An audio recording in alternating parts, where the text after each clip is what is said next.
we actually found was that there was a sort of a fundamental disconnect here.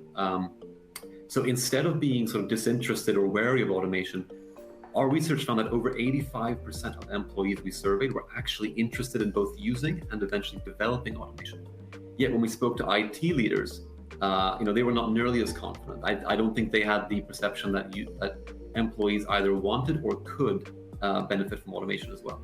To understand the amount of demand that probably exists that they maybe not be aware of for automation in the organization, and overcoming that initial hurdle that there's not a sea of opportunity out there within the company. So I think that to me is the absolute primary thing. And I think when we looked at that funnel we talked about earlier, that was one of the big drop-offs, one of the big drivers of drop-offs. So I think companies have to be the catalyst for employees to engage in automation. They're not going to do it themselves.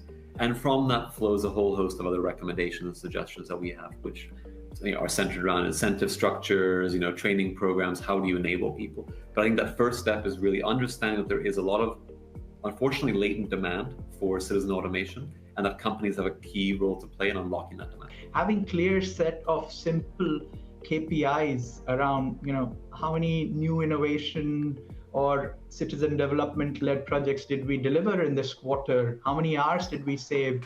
Which are the teams which are, leading the charge versus, which aren't? And what do we need to do more about this? I think it's a set of tangible actions which actually has to be set from the top, and then have to adopt a set of enablers to drive this motion further.